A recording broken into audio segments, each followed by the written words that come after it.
but you're not listening to me. That phrase, but you're not listening to me, must be one of the most commonly heard in the English language. In both our personal and business lives, we all know the frustration of not being listened to. Husbands and wives don't listen to each other. Parents don't listen to children. Managers to employees, students to teachers, and vice versa. As a result, we often end up with hurt feelings, unnecessary misunderstandings, and even severed relationships, all because of the simple fact that someone didn't listen. There are many reasons why we don't listen more efficiently. One is our tendency to continually evaluate the other person's ideas, appearance, accent, profession, and consequently to tune out. Another is our failure to concentrate, often because we're too busy thinking about what we're going to say next. Then there are all kinds of competition for our attention from other sources to contend with, as well as the simple fact that we don't know how to listen and we don't work at it. In the business world, good listening is of special importance. Employer-employee relationships can deteriorate without it. Contracts can be lost, profits can be lost, employees can be lost in situations that can all be traced to poor listening. And what is especially depressing, as in the story we're about to see, is the fact that the person not listening is often not even aware of the problem.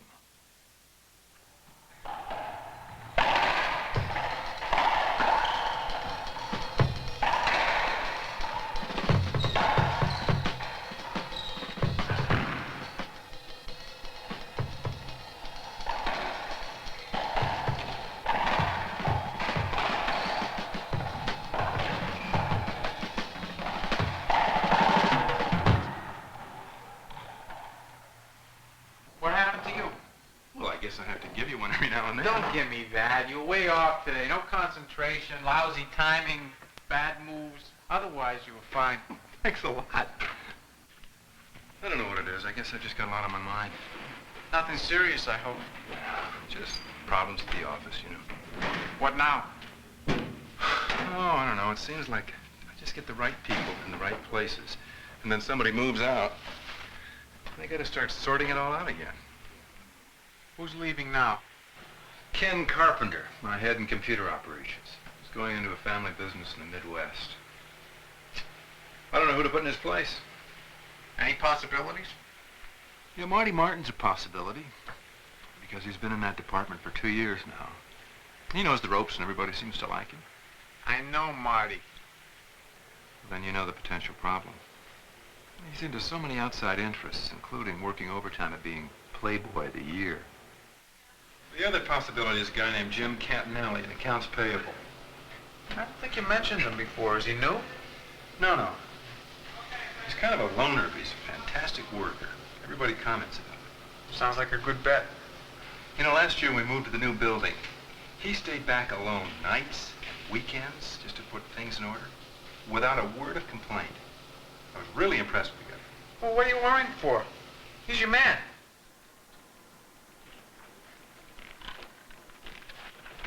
Jim? Hi, Bob. Good morning. Can you come by and see me after the staff meeting tomorrow morning? Sure. Good. Oh, listen, if it's about that problem with scheduling, I think I'll have it figured out by then. I've been working... No, I'm sure you can work that out. No, I want to talk to you about the possibility of taking over computer operations. Ken's leaving, you know. Yeah, I heard something about that. I don't know what to say. Great opportunity. I think you can handle it. All right, I'll think about it, and I'll talk it over with Betsy tonight. It's a big step.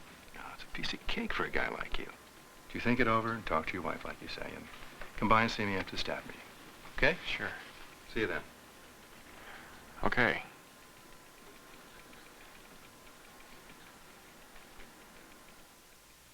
Well, come on in, Jim. Sit down, won't you? Would you like some coffee? No, thanks. I never touch the stuff. Okay. Now, here's the deal. You'll be over the dozen or so people we have in the computer operations section. I have a job description here for you, but basically, just keep things moving. Make sure the work flows smoothly and iron out any problems that may come up. Well, that's pretty different from what I do now. One of the main responsibilities of the job is to coordinate the weekly departmental reports covering all of the financial activity in the section. Those reports come directly to me. As far as the salary is concerned, it's a very good jump for you. Plus benefits, with the possibility of further increases, of course. So, what do you say? Pretty hard to beat, isn't it? Well, first of all, let me say one thing. I really appreciate your considering me. I really do, and I'm flattered. And, of course, the money's a big temptation. But after thinking it over, I feel like I'd be going in over my head into something that I'm not sure I could handle. I mean, I know my limitations. And besides, I like what I'm doing now. Come on, don't be modest. Of course you can handle it. And if you start next Monday, you'll have a full week to break in with Ken before he leaves. No problems. Well, I'm not so sure about that. Handling 12 people sounds like quite a job. And I have enough trouble getting out the reports that I have to do now, much less one for a whole section. Well, we can teach you those things, Jim. I mean, I've got great confidence in you because of all the work that you've done here over these last 3 years. What does your wife say? Did you talk to her about it? Well, she wants me to take it. You know, because it's a step up the ladder and all, but I don't know. And there's the extra money. What did your wife say about that? Well, sure, we could use that. I mean, with the new house and the kids and all. There you are. And this will help put you on the right track. I mean, nobody has to be told how to spend money anymore. No, that's for sure. Good. Then we're agreed. I'll tell you what. I'll arrange for you to see Ken Carpenter this afternoon. Now, Ken will give you some information on the computer operations section to read over the weekend, and you can start on Monday. Any problems? You just let me know. Oh, thanks, Bob. You're welcome. That's what I'm here for.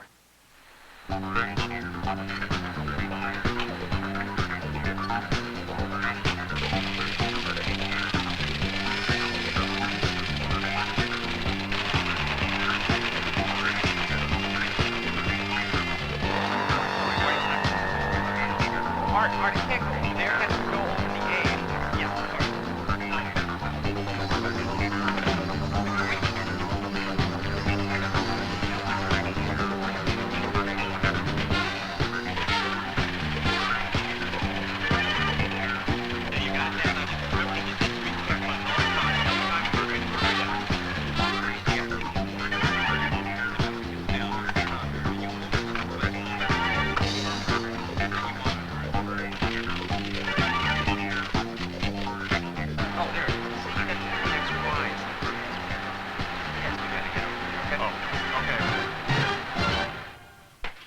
Yes, here's that report, Bob. Look, I'm sorry it's late, but those people down there are pretty slow. Okay, just leave it right there, will you, Jim?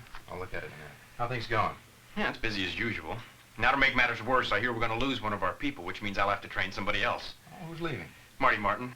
I'm sure he'll be in to tell you about it later. Marty's leaving? How come? Well, he says he's got a better job offer someplace. Although I don't know how he could get it. He can't concentrate on anything. It's like most of them, if you don't keep your eye on him. Oh? Yeah, and then with Marty, of course, there's always some girl on the phone who wants to talk to him. Ah, I'm sorry he's leaving. I didn't know there was that much of a problem with his work. Well, there isn't really. I think it's more a case of the better job offer he got. Oh. I wish he'd told me. Well, look, I've got to get back down there. I don't like to be away too long. Sure. Oh, thanks for bringing this up, Jim. Sure.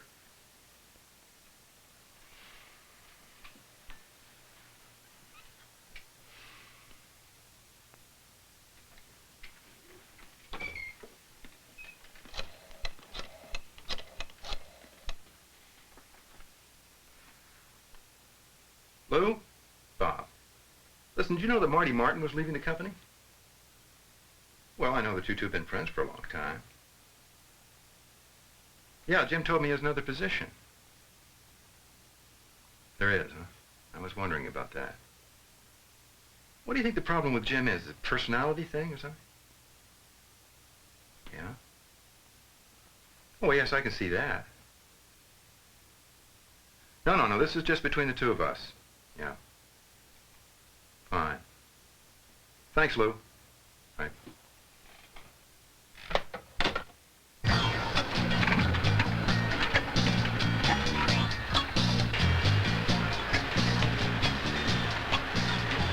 No separation between these. Now you gotta do the whole thing over again. This is right. Remember, these things have got to be very... Now, Art, I told you about this before. It's gonna take about 5 minutes. We'll have no episode until we're... What can I do? I have to run this place by myself, you understand? Art Phillips has been giving me a lot of trouble lately, and now that I've lost Marty, that new person we brought in to train isn't doing his job. You're still doing that without the separation in there.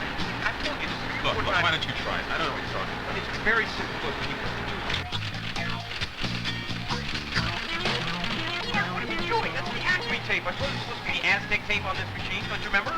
Look, how many times do I have to tell you? Look, you know, you have been on my case for the last week. Just making Well, mistakes. why don't you just do it yourself then? Then you won't make any mistakes. Art, come back here. Art. No, I can't talk.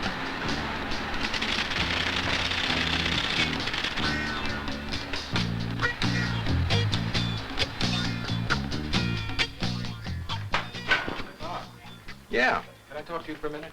Sure. What's on your mind, Art? Bruce Carter and I, we were wondering what the chances are for a transfer to the East Section. What's wrong with computer operations? Oh, nothing at all. It's just that we're in this carpool and all the other guys in it work in the East Section, so we thought it would save them dropping us off here and picking us up here every day, especially since we all get along so well and everything. I see. You know, we need people like you who know the ropes in computer operations. And Jim does, too, especially now that Marty's left. I know, but Bruce and I would still appreciate it if you could look into a transfer for us. We've been in Section 2 for a couple of years now. Maybe a change would be good for everyone. Okay, I'll see what I can do. And now Fran Albertson has quit from the same department. I mean, she didn't make any bones about it. She just came right out and said, I can't work with a guy like Jim. I mean, that's 2 that have quit under him and 2 that have asked for transfers. Sounds like you got big troubles. What are we gonna have here? Grapefruit. Grapefruit? Orange. 3 grapefruit, 1 orange. So what am I going to do with the guy? I give this guy a break with a promotion. And all of a sudden, the whole department is falling apart. People are leaving left and right. All of their work is lousy. Got to explain it to the chief somehow. Sounds like this guy Jim's got a problem delegating authority. Well, obviously. But the real question is, what am I going to do with him? Not an easy question to answer. Probably a better question to consider first is how did this mess come about? There have been communications breakdowns in several places, and there can be a number of reasons for that. So, if you had a problem like this, what's the procedure you'd use to solve it? Well, first, you try to figure out what the problem really is by tracing it back to the basic cause. For example, is the real problem here Jim's inability to handle computer operations? Or can it be traced back to an even simpler, more basic cause? Then, consider all the options, in this case there are quite a few, and evaluate each one. Then select the one that seems most viable to you and carry through on it. It can work, but as we'll see, it's often not as easy as it sounds. I would fire the jerk right there on the spot. You cannot sacrifice a whole department for him. Well, that's a little harsh, isn't it? I mean, I actually like the guy. Thank you. After all, I did give him the job. Yeah, and if you fire him now, it's going to make you look bad for promoting him in the first place. I agree with you, Bob. Firing him's not the answer. What would you do? Transfer him to another section. Better yet, another branch. Better yet, another company. I've done that. Get him right out of there. What if you were the one to get him? No, I think that's just passing the problem on. Tough. And if he was passed on to me, as I say, I would fire him for you. It's unfortunate. That's business. I can't do that. I feel a responsibility to help him. If you want this guy to be a manager, why don't you get someone strong in there to oversee him until he shapes up? The overhead can't afford it. Besides, the people in the department wouldn't know who was boss. Well, send him to school for a bit. Tell him he needs it. There are all these seminars and training weekends that might help. Maybe it wouldn't. Because this guy sounds like an idiot to begin with, to me. Come on, Alice. Come on, you're not helping. Now, if I don't want to get rid of him, what can I do? Okay, if you're not going to get rid of him, I would send him back where he was before. You said he was happy there. Well, he'd quit if he did that. I would. Well, that would solve the problem, too. Did you, ever think of asking him what he wants? And then listening to what he says? Well, he probably wants to stay in the same place. Or go even higher, I bet. Oh, wait a minute. Let's hear him out. Why do you say that, Dave? You're implying something. Well, it sounds from what you say about this fella, Jim, that he's not too happy Or is. Which makes me think that maybe he didn't want to be there in the first place. Of course he does. It was a promotion. Mm-mm. Come to think of it, he wasn't so keen about the idea in the first place. Did he say why? Well, I think he was worried about doing the weekly section reports, for one thing. I can't remember what else. Figures. Because he reminds me of my kid. I sent my kid off to college 2 years ago because I just knew he'd make a fantastic lawyer. And we've had lawyers in our family for 3 generations. Anyway, I got him an apartment over there, and well, it cost me a fortune along with the tuition, but I really didn't care because I just wanted what was best for him. Oh, he carried on a little bit about it, but I figured once he got settled in, things would be fine. Well, I was in for quite a surprise. Because just before the spring midterms, he dropped out of school, gave up the apartment, and took off for Mexico. Because he said he hated college and he hated law. Well, I asked him before I left, I said, why? I mean, why didn't you tell me if something was wrong? He said, Dad, I've been telling you for 2 years that I don't want to be a lawyer. But you just don't listen. It took me all that summer to admit to myself that the kid was right. Anyway, your guy, Jim, sounds like him. I mean, he's not happy where he is. Things are going wrong for him, and from what you say, he had reasons for not wanting the job in the first place. What do you suggest I do then? If I were you, I would call him in the office and tell him I was sorry for not listening to him up front. Tell him what a good job he's doing. And ask him what he wants to do. Maybe he wants his old job back. Better yet, maybe you can get him to ask for his old job back. But whatever else you do, listen to what he says. And for that matter, listen to what he doesn't say, too.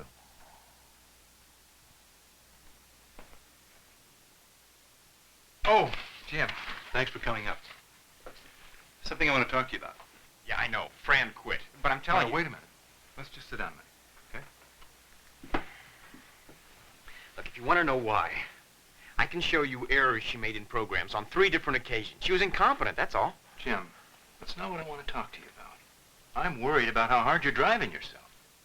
Well, I just want to see that the job gets done properly and that everybody else does the same, that's all. How do you feel it's going?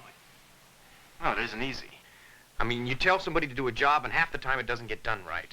And I can't let that go by because that's a responsibility that you gave me right here 3 months ago.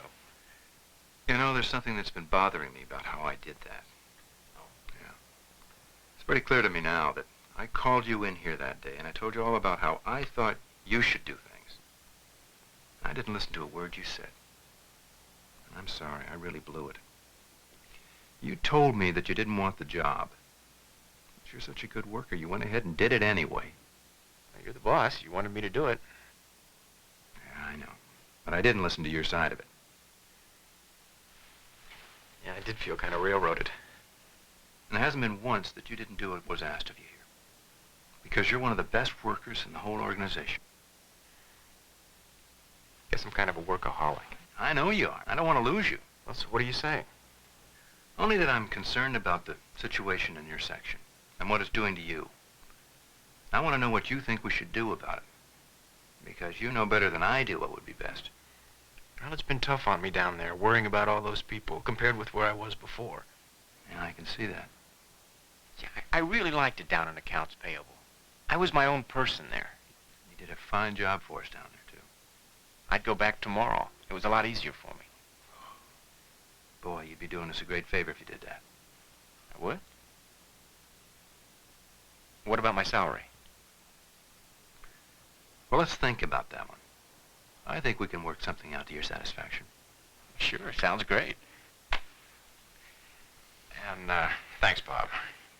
It's sort of a relief. I know. It is for me, too. Thanks a lot.